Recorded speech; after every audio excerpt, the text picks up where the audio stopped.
Weedeater! Hi everyone, Anthony Fantano here, the internet's sludgiest music nerd. Or is that JGC sound? It might be. Linked down there in the D-box on theneedledrop.com is a track review from the new Devotchka LP, a review of the new Beach Fossils EP, and an awesome rap song. It's been a while since I've done a metal review, and I'm sorry.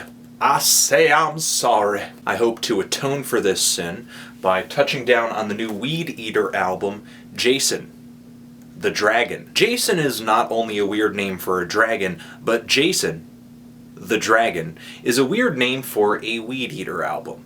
But whatever, what do I know? Weedeater is a North Carolina sludge metal band. This is their fourth LP. Steve Albini produced, just like their last one, and this thing is one of the most immediately enjoyable metal albums I've come across in a while. Now, if you're a fan of doom metal, sludge metal, just metal music with a heavy edge, I know why you're a fan. You know why I'm a fan. For the sound. We love the sound. The deep, dark, low-end heaviness. Coming out with the perfect sound when you're talking about this kind of music is like walking a tightrope. You want to have low end, and to get that you need clarity.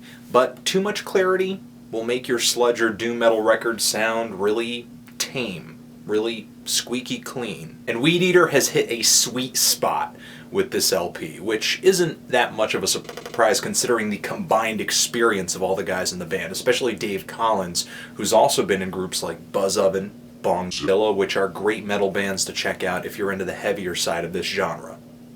Or high. Now, if you're into scruffy, filthy music, this thing is like plunging your head into a pool of mud filled with worms and rat carcasses and raw sewage. Usually in this style of music you get vocals, lead vocals that are huge, loud, bellowing, but Dave Collins has a voice that's more like a cat getting squeezed in a vice, and I mean that in the most complimentary way possible. Unlike a lot of really heavy, slow, brooding music, it's like punk. It's instant, it's aggressive, it's in your face. You don't have to think about it, you just get it. You get what the point is. Even when these guys draw things out, like on the title track of the album, which is this 6-minute giant standing among all of these 2 to 3 minute dwarves, the band really starts milking riffs, but the album doesn't lose momentum. But my biggest issue with this LP is something that has ruined a lot of albums over the course of history, and that is filler. Most of the tracks here are loud, not going to say they're not, but still, you've got an intro track. You have a track that is kind of just a drum interlude. You have a banjo piece kind of finishing the album off, and a bonus track that is a piano solo.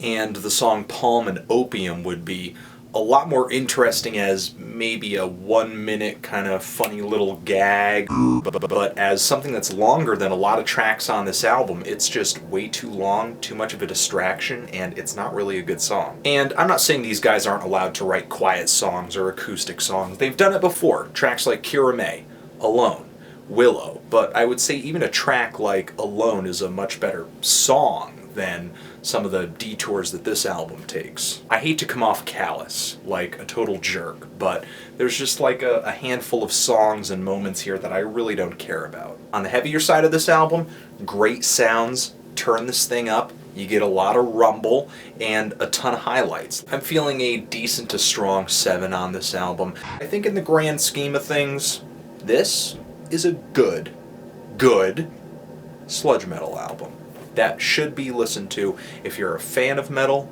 or if you're even curious about what the hell sludge metal has to offer. What do you think of this LP? Do you love it? Do you hate it? And what should I review next? Anthony Fantano, Weedeater, Jason the Dragon, forever.